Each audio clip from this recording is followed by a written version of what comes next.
Hello दोस्तों, good evening. स्वागत है आप सभी का मेरे YouTube channel RPG education point में।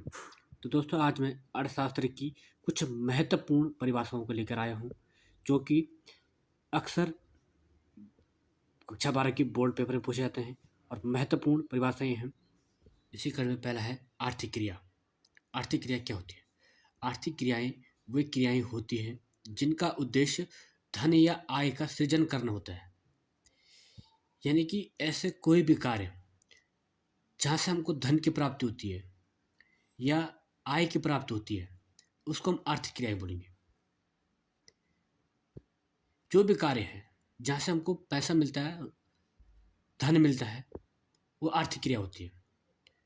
जिनका उद्देश्य धन का अर्जन करने होता है, सारी आर्थिक क्रियाएं धन का अर्जन नहीं करती हैं, लेकिन अमूमन आर्थिक क्रियाएं धन का अर्जन करती हैं। दूसरी परिभाषा है आर्थिक समस्या। आर्थिक समस्या कब होती है? यानी जब आदमी के पास कम होता है, आर्थिक यानी उसके पास धन जब कम होता है तब उसके पास समस्या आती है। यानी असीमित आवश्यकताओं की पूर्ति करने के लिए सीमित साधनों के प्रयोग करने से उत्पन्न चयन की समस्या को आर्थिक समस्या कहते हैं।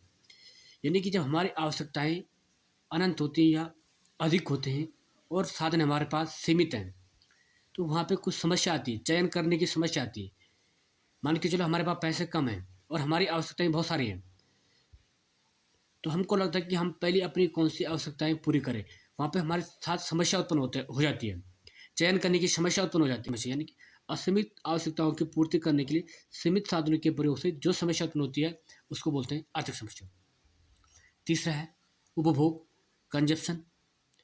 उपभोग वो आर्थिक क्रिया है जिसमें व्यक्ति अपनी आवश्यकताओं की संतुष्टि के लिए की वस्तुओं और सेवाओं की उपयोगिता का उपयोग करता है। यानी कि कोई ऐसी वस्तु है, उसकी हमको आवश्यकता है और हमने उसको पा लिया है, उसने हमारी संतुष्टि कर ली है, तो हम उसको उपभोग बोलेंगे। संक्षेप में एक दूसरी परिभाषा लिखी मैंने, किसी व्यक्ति द्वारा अपनी आवश्यकता की संतुष्टि के लिए किसी वस्तु को पाना या ग्रहण करना उपभोग कहलाएगा। यानी किसी वस्तु की हमको आवश्यकता है और हमने उसको पा लिया है या ग्रहण कर लिया है, तो उसको हम बोलेंगे हमने उपभोग कर लिया है। मान के चलो मुझे भोजन की आवश्यकता है, तो मैंने भोजन को ग्रहण कर लिया है, तो मैंने भोजन का उपभोग कर लिया है। तो ये दो परिभाषाएं हैं, इनमें से जो आपको अच्छी लगती है आप उसे नोट कर सकते हैं। अगला है उत्पादन, प्रोडक्शन। उत्पादन क्या होता है? किसी वस्तु में उपयोगिता का सृजन करना या किसी वस्तु को उपयोगी बनाना उत्पादन कहलाता है।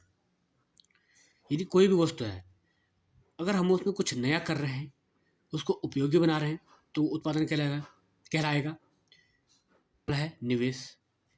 निवेश से तात्पर्य ऐसे पूंजीगत वस्तुओं के उत्पादन से है जिसका संबंध भविष्य में वस्तुओं और सेवाओं के उत्पादन से है, तो उसको बोलेंगे निवेश। यानी जिस पे हमने अभी पैसा खर्च कर लिए हैं और बाद में वो हमको क्या करेगा, पैसा दिलाएगा या कुछ और उत्पादन करेगा, उसको हम बोलेंगे निवेश।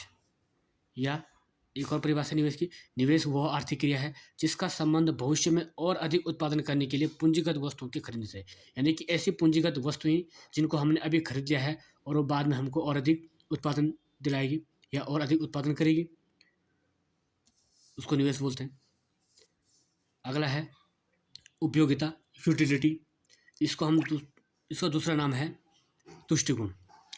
उपयोगिता किसी वस्तु की वो क्षमता है जो मनुष्य की आवश्यकता को संतुष्ट करने के लिए वस्तु में निहित होती है।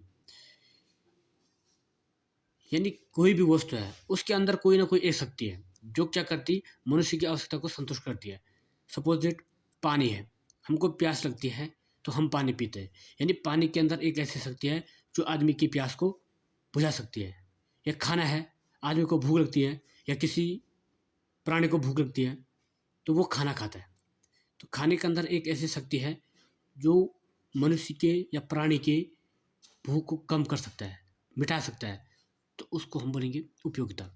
यानी कोई वस्तु उसके अंदर जो क्षमता है जो मानव की आवश्यकता को संतुष्ट कर सकता है, उसको हम बोलेंगे उपयोगिता। उपयोगिता तीन प्रकार की होती है, कुल उपयोगिता, सीमांत उपयोगिता, औसत उपयोगिता। पहला कुल उपयोगिता यानी टोटल यूटिलिटी। किसी वस्तु की समस्त इकाइयों का उपभोग करने से प्राप्त उपयोगिता को कुल उपयोगिता कहते हैं। यानी कि हमने किसी वस्तु की कई इकाइयों का उपभोग कर लिया और उनसे जो हमको तुष्टिगुण मिला या जो उपयोगिता मिली उसको हम बोलेंगे कुल उपयोगिता। मान के चलो मैंने 5 रोटी खा ली, तो 5 रोटी खाने के बाद मेरे को जो उपयोगिता मिली है तो उसको हम बोलेंगे कुल उपयोगिता। इसका सूत्र है TU यानी कि टोटल यूटिलिटी बराबर सिग्मा MU यानी कि सीमांत उपयोगिता का जोड़। अगला है सीमांत उपयोगिता।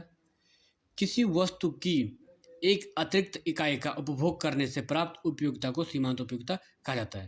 यानी कि हम किसी वस्तु की एक नई इकाई का प्रयोग कर रहे हैं, उससे जो उपयोगिता मिल रही है उसको हम बोलेंगे सीमांत उपयोगिता। मान के चलो मैं 4 रोटी खा रहा हूँ, तो पहली रोटी से मेरे को 10 उपयोगिता मिली, दूसरी रोटी से मेरे को 8 उपयोगिता मिली, तो जो दूसरी वस्तु से जो उपयोगिता मिली ना उसको हम बोलेंगे सीमांत उपयोगिता।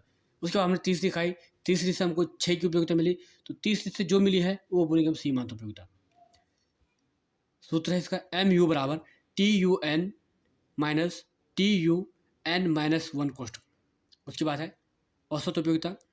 कुल उपयोगिता में वस्तु की इकाइयों का भाग देने से प्राप्त उपयोगिता को औसत उपयोगिता कहते हैं।